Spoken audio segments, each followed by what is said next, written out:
नमस्कार। पिछले दिनों एक सार्वजनिक जनसभा में जो शपथ समारोह हुआ, मेरे विचार में यदि हम उसे शपथ कांड कहेंगे तो ज्यादा बेहतर होगा। उसे आप सबने देखा होगा और उसके कुछ अंश अभी भी देखे। इस दुर्घटना ने मुझे यह कहने पर मजबूर कर दिया है कि श्री राम और श्री कृष्ण की धरती पर आखिर ये हो क्या रहा है। शपथ दिलाई जा रही है कि हम ब्रह्मा विष्णु महेश राम कृष्ण हनुमान गणेश को नहीं मानेंगे, मां दुर्गा लक्ष्मी सरस्वती काली की पूजा नहीं करेंगे। शपथ दिलाने वाले तो अपने धार्मिक और राजनीतिक स्वार्थ साधने के लिए ये सब कर रहे हैं, लेकिन शपथ लेने वाले ये क्यों नहीं सोचते कि वो ये क्यों कर रहे हैं। ऐसी दुर्घटनाओं का संसार के हर व्यक्ति को विरोध करना चाहिए, क्योंकि सनातन धर्म की कोई भी व्यवस्था न किसी व्यक्ति के विरुद्ध है, न किसी जाति के विरुद्ध है और न ही किसी संप्रदाय के विरुद्ध है। जिन श्री राम को भगवान न मानने की ये लोग शपथ ले रहे हैं, क्या इन्हें पता है कि वो राम कौन है?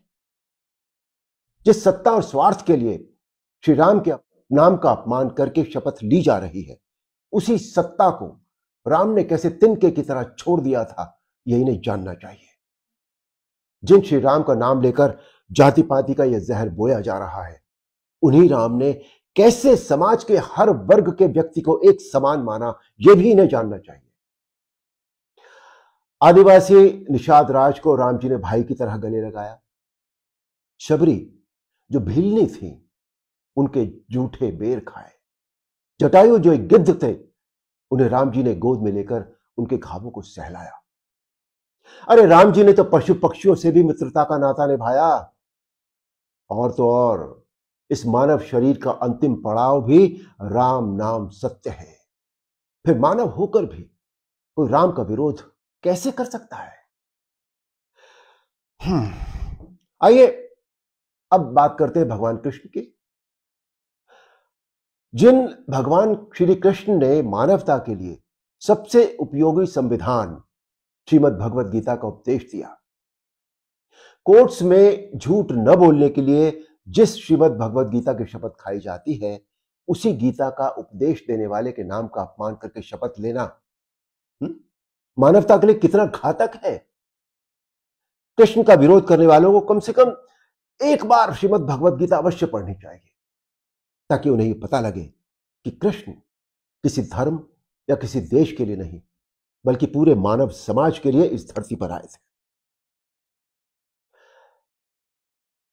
मैं एक बात कहना चाहता हूं सबसे, कि किसी भी व्यक्ति चरित्र या मान्यता का विरोध करने से पहले कम से कम उसके बारे में जानो तो सही, उसे समझो तो सही। स्वार्थ के चक्कर में व्यक्ति भूल गया है कि वो सनातन धर्म का विरोध करके अपनी ही जड़ें काट रहा है। वो जिस डाल पर बैठा है, उसी डाल को काटकर पेड़ से अलग कर रहा है। एक बात और, ये बड़ा दुखद आश्चर्य है कि सारी दुनिया को दिशा देने वाले देश भारत की धरती पर सनातन धर्म का अपमान होता रहता है और अधिकांश धर्माचार्य दृढ़ता से इसका विरोध भी नहीं करते। वो धर्माचार्य जो बड़ी बड़ी उपाधियों से विभूषित है, समाज जिनकी बातें ध्यान से सुनता है, उन्हें ऐसे विषयों पर अपनी प्रतिक्रिया देनी चाहिए।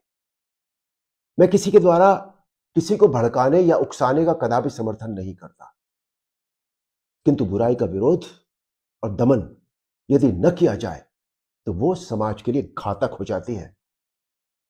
आज समाज में जाति वर्ण धर्म संप्रदाय इस सब के नाम पर जो एक दूसरे का इतना विरोध हो रहा है, वो किसी के भी हित में नहीं है।